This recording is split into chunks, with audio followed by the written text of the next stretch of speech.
வந்தீங்களா?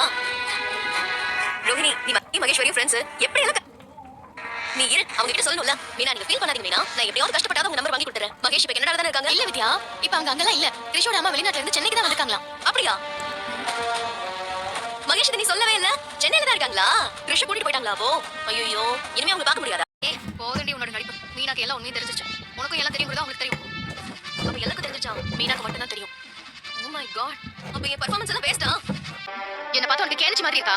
எதுவுமே பண்ணாம சூழ்நிலை சரியில்லைன்ற. கிருஷி இங்க இருக்கான், உன் புருஷன் அங்க இருக்காரு. அப்புறம் எப்படி அவங்களுக்குள்ள ஒரு இறக்கம் வரும்? Good point. ஆமா ரோஹிணி, ரெண்டு பேரும் தனித்தனியா இருக்காங்க. அப்புறம் எப்படி அட்டாச்மெண்ட் வரும்? அம்மானு ஒருத்தி இருக்கும்போது எதுக்கு கூட்டிட்டு வந்தேன்னு சொல்லி ஆண்டி கேட்பாங்க. நீ சும்மா இந்த காரணம் சொல்லிட்டு இருக்காத. நீ அந்த அம்மாவை கற்பனையில உருவாக்குன தானே? கற்பனையில சொன்னா நம்ம இருந்தா என்ன செத்தா என்ன? மீனா இப்ப என்ன சொன்னீங்க? நீ கற்பனையா சொன்னா நம்ம இருந்தா என்ன செத்தா என்னன்னு கேட்டேன். ரோஹிணி எதுக்கு சமைக்க சொல்ற?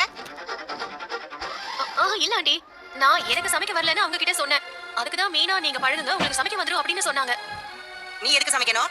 என் புள்ள ஒரு கம்பெனிக்கு எம்டி. அந்த எம்டியோட பொண்டாட்டி நீ. அதை ஞாபகத்துல வச்சுக்கோ. நீ எதுவும் சமைக்கல தேவையில்லை. என்ன சார் அட்ரஸ் மாதிரி வந்துட்டீங்களா? சாப்பிட வந்தீங்களா இல்ல ஷெஃபா சரி முடிவு பண்ணி வந்தீங்களா? சாப்பிட வந்தா ஓகே, ஆனா ஷெஃப் ஜாப் இப்போதைக்கு வேகன்சி இல்ல. நான் சாப்பிடவும் வரல வேலைக்கும் வரல. நீத்து பார்க்க வந்தேன். அதுக்கு எதுக்கு இங்க வந்த? நீத்து தான் கால் பண்ணி ஏதோ பேசணும். ஸ்ருதியோட ரெஸ்டாரன்ட்க்கு வாங்கன்னு சொன்னாங்க. நீங்க மீட் பண்ணி பேசுறதுக்கு ஏன் ரெஸ்டாரன்ட் தான் கிடைச்சதா? ஹலோ, உங்ககிட்ட ஏதோ சொல்லணும்னு சொன்னாங்க. ஏதோ குட் நியூஸ்னு சொன்னாங்க. என்கிட்ட சொல்லணுமா? ஏன் உங்க ரெஸ்டாரன்ட் க்ளோஸ் பண்ண போறாங்களா? அதான் உனக்கு குட் நியூஸா? நான் அப்படி எதுவும் நினைக்கல. நம்ம ஃபீல்ட்ல நமக்கு ஒரு ஆப்போனன்ட் இருந்தாதான் அவங்கள பார்த்து வின் பண்ணனும்னு ஒரு கிக்கே இருக்கும். எனக்கு டஃப் கொடுக்க ஒரு ஆள் இருக்கணும்ல. நீத்து வந்தாங்கன்னா இந்த மாதிரிலாம் பேசிட்டு இருக்காத சரியா? வேற ஏதாவது ரூல்ஸ் இருக்கா சார்?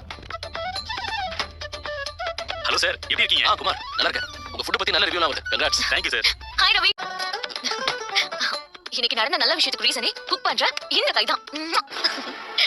நடக்க போற ஃபுட் ஃபெஸ்டிவல் காம்படிஷனுக்கு நம்ம ரெஸ்டாரன்ட் செலக்ட் ஆயிருக்கு. அப்படியா? எஸ். 143 ரெஸ்டாரன்ட்ல 6 ரெஸ்டாரன்ட் தான் செலக்ட் ஆயிருக்கு. அதுல நம்ம ரெஸ்டாரன்ட் ஒன்னு.